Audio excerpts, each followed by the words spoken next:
우리가 바꾸어야 할 기본 믿음의 종류가 따로 있습니까? 분명히 그렇다. 나는 지금 돈을 끌어당겨라 라는 책을 쓴 적이 있다. 그 책에서 나는 기본 믿음에 관해 이야기했다. 그것 중 나는 사랑받지 못해, 나는 성공할 자격이 없어, 또는 난 별로야 같은 기본 믿음들이 있다. 이와 같은 세 가지 믿음은 무수한 다른 문제의 기초가 되는 믿음이다. 이 세 가지 믿음이 많은 삶의 문제의 근원이 된다. 그러므로 어떤 사람이 좋은 이성 관계를 바라면서도 무의식적으로 나는 사랑받지 못해, 나는 성공할 자격이 없어, 난 별로야 라고 생각하거나 이와 비슷한 믿음을 가지고 있다면 자신이 바라는 것을 현실화시키는 것은 힘들다. 그러므로 우선 자신의 믿음을 인식하라. 인식 그 자체에 강력한 힘이 있다.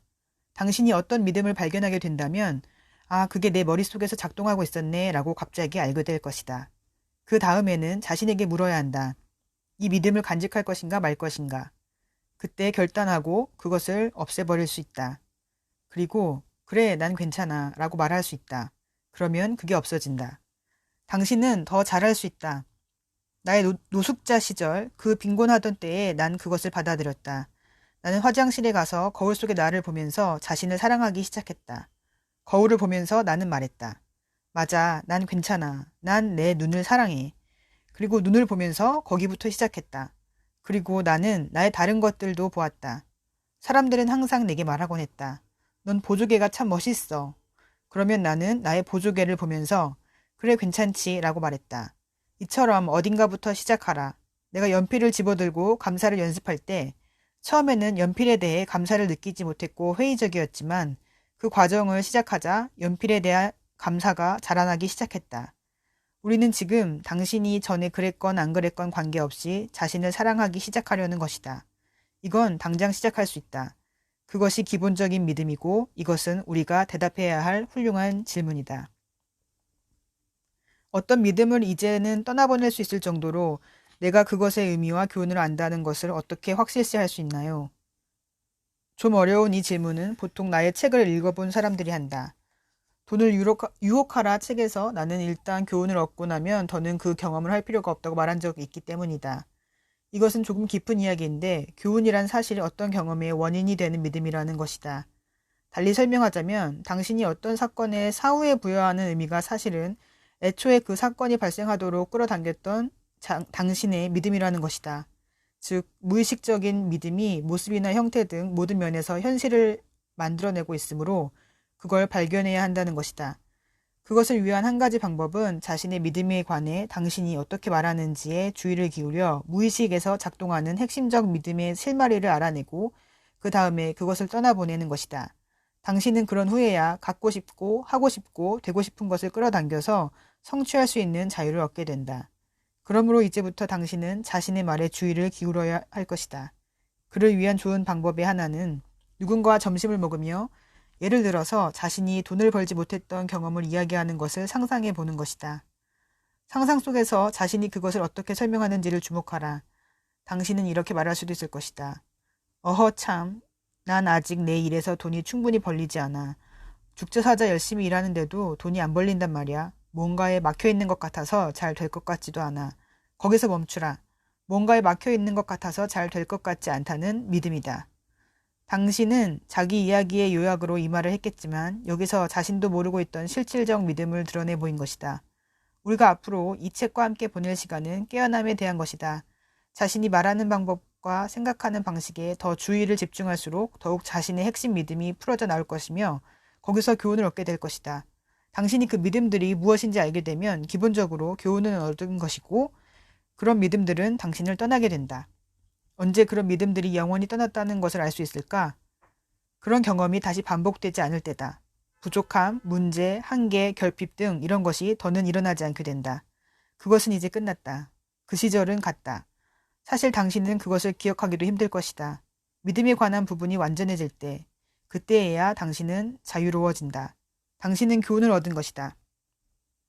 타인들의 나에 대한 시각에 관해 어떻게 해야 할까요? 이것도 역시 재미있는 질문이다. 우리는 타인의 시각에 대해 사람들이 일반적으로 생각하는 것보다 더 심오하게 탐구할 것이다. 이 책의 진도를 나가면서 삶의 모든 것은 자신에 대한 내적인 시각에 기인한다는 것을 발견하게 될 터인데 이것은 뒤에 가면 더 잘 이해가 될 것이다. 우리는 이 여정을 갓 출발했으므로 내가 지금 이야기하는 것들이 좀 혼란스럽고 어떤 것들은 이해가 잘 안 되며 실천도 어렵게 느껴질 것이다. 왜냐하면 그것들은 심오한 개념이기 때문이다.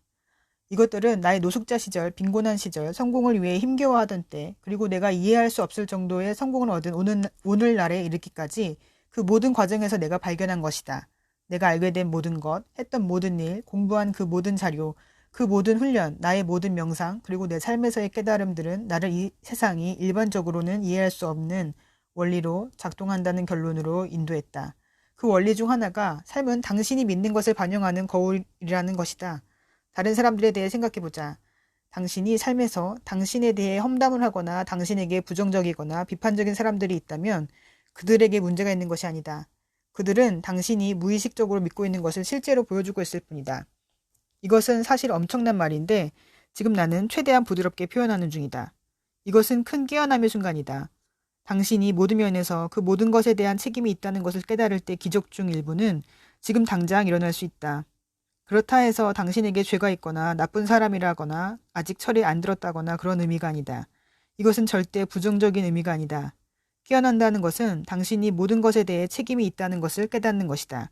그 이유는 자신이 그 모든 것을 끌어당기고 있기 때문이다. 끌어당김의 법칙에 예외는 없다. 이건 마치 중력에 예외가 없는 것과 같다. 내가 컵을 떨어뜨리면 중력 때문에 바닥에 떨어진다.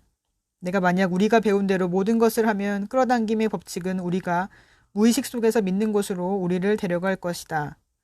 그것은 자동적이고 심지어 기계적이기까지 하며 또한 중립적이다. 그 법칙은 판단하지 않는다. 그것은 단지 당신을 당신 믿음에 부합하는 곳으로 데려갈 뿐이다. 그러므로 당신에게 부정적인 사람이 있을 때 당신이 생각해 봐야 할 것은 그들이 내가 비밀리에 믿는 바를 말하고 있는가이다. 그것이 깊은 깨달음의 기반이다. 그것이 당신의 숨겨진 믿음을 탐색해야 하는 이유다. 그래서 진정 자기 내면을 들여다봐야 한다. 당신은 기적을 기대하고 원하기 때문에 이 책을 읽고 있다. 그렇다면 당신은 내가 말하는 것들을 받아들이고 자기 것으로 만들고 그것과 정말 친구가 되고 그에 대해 진정한 성찰을 하고 그것이 자신에게 얼마나 진실인지 발견해 보기 바란다. 왜냐하면 이러한 영감에서 큰 자유가 오기 때문이다. 다른 사람들에게 문제가 있는 게 아니고 그들은 당신 속에 있는 것들을 반영할 뿐이라고 깨닫는 순간 변해야 할 것들은 당신 속에 있다는 것을 알게 된다. 당신을 변화시키면 그들도 같이 바뀌거나 그들이 떠나거나 아니면 그들이 무슨 말을 하건 당신이 더는 신경 쓰지 않게 된다. 그 이유는 당신 속의 그 버튼들은 이제 없어졌기 때문이다. 생각해보라. 이건 대단한 통찰이다.